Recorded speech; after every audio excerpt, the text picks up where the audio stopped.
メカ、ニュースで見たんだけど、三菱 UFJ 銀行も防衛省も組んだ日本の AI 会社、名前言える？サカナ AI だね。今会社の価値が約4000億円の超注目株。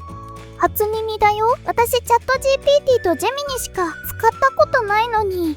今日はサカナ AI の正体を全部交通整理する。導入せざるを得ないって噂の真偽まで盛らずに話すよ。サカナ AI が何者で自分も使うべきか。今日ここで全部片付けよう。無料で今日から試せる方法付きだよ。まずはサカナ AI って何者？一言で言うと、2023年に東京で生まれた AI の研究開発企業だ。作ったのは元 Google の世界トップ級の研究者たち。しかも一人はチャット GPT やジェミニの土台になった発明、シンモーマーの共同著者、世界的な大物なんだ。そんな人がわざわざ東京で作ったんだ。日本から AI の新しい流れを作りたいんだって。実際半導体の王者 NVIDIA に三菱 UFJ アメリカの政府系ファンドまで出資してる。4000億円の価値って、そういう本気の期待なんだね。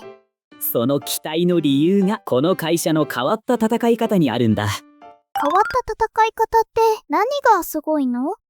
オープン AI や Google の戦い方は桁違いのお金と電気で巨大な AI を育てる体力勝負だ。サカナ AI は最初からそこで勝負しない。勝負しないって逃げてるわけじゃなくて、戦う場所を変えたんだ。例えるなら自分が巨大な力士になるんじゃなくて、強い力士たちを集めて最強チームを組む監督になる作戦だよ。 AI の監督さん、何それ面白い。今年6月に出た新サービスのフグがまさにそれなんだ。チャット GPT やクロード、ジェミニみたいな世界トップの AI を裏で束ねて質問ごとに一番得意な AI へ割り振る仕組みだよ。ライバルのはずのチャット GPT たちを逆に使っちゃうんだ。会社の発表では世界最強クラスの AI に並ぶか超えるテスト結果だとしてる。ただし大事な注意。これは自社の発表で外部の検証はまだこれからだ。出たばかりだもんね。すごそう止まりで覚えておく。技術の実力は本物だよ。小さくても賢い AI を作る研究は世界の学会で何度も認められてる。 AI が自分で論文を書く研究は科学誌の最高峰ネイチャーにも載った。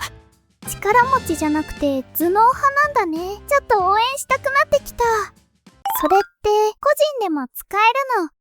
使える。さっきのフグは開発者や企業向けの有料サービス。個人にはもっと気軽な入り口、サカナチャットがあるんだ。今年3月から無料で公開されてて、登録すらいらない。ブラウザで開くだけだ。無料で登録なし。チャット GPT より気軽じゃん。ただできないことも正直に言っておく。画像は作れない。音声でおしゃべりもできない。機能の数ならチャット GPT やジェミニの無料版が今も上だ。実際に使った人はなんて言ってるの？評判はこんな感じ。日本語の自然さは高評価。その分機能の物足りなさもはっきり言われてる。じゃあ結局初めての1個に選ぶならどれなの？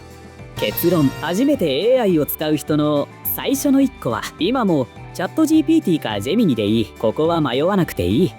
その上でサカナ AI は代わりじゃなくて別の土俵の AI として覚えておく。無料だから日本語の相談相手がもう一人増える感覚で並べて使えばいい。もう使いこなしてる人も日本の話題や日本語の文章の時だけ答えを見比べてみると面白いよ。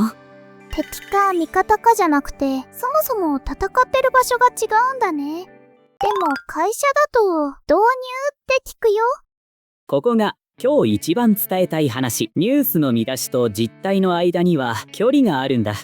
三菱 UFJ 銀行との提携は本物。ただ今の段階は銀行の仕事を AI で手伝えるかお試しを終えて、この春から一部の現場数十人規模で検証が始まったところなんだ。見出しだけだともう銀行丸ごとサカナ AI で動いてるみたいに聞こえるもんね。大和証券とは専用 AI の共同開発、防衛省の下の防衛装備庁からは研究を任された。全部本物。でも全部これから確かめる段階だ。じゃあ日本の会社は魚 AI を導入せざるを得ないみたいな話は本当なの？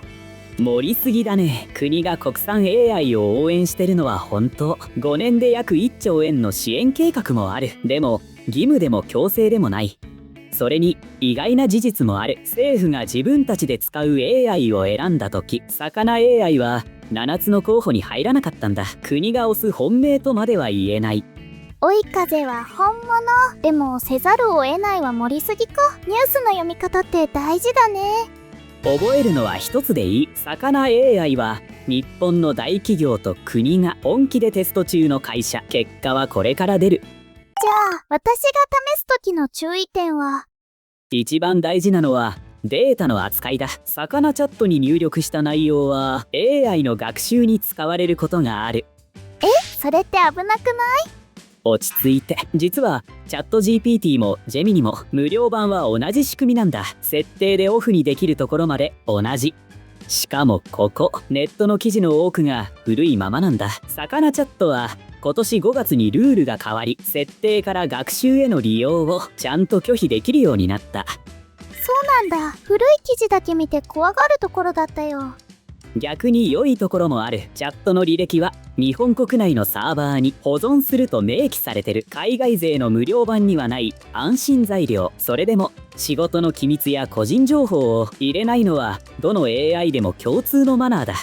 まとめよう。魚 AI は巨大 AI と同じ土俵で戦わない日本初の頭脳派 AI 企業。個人の最初の1個はチャット GPT かジェミニのままでいい。名前と使いどころは知っておいて損なし。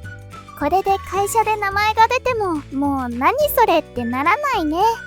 今日の一歩はこれ。魚チャットを1回だけ触ってみる。開いたら最初に設定のプライバシーを見て学習に使わせるかを自分で選ぶ。リンクは概要欄に置いておくね。無料ですぐだもんね。私も今日早速やってみる。最後までご視聴いただきありがとうございました。チャンネル登録と高評価お願いします。聞きたいことはコメントで待ってるよ。レリノちゃんでした。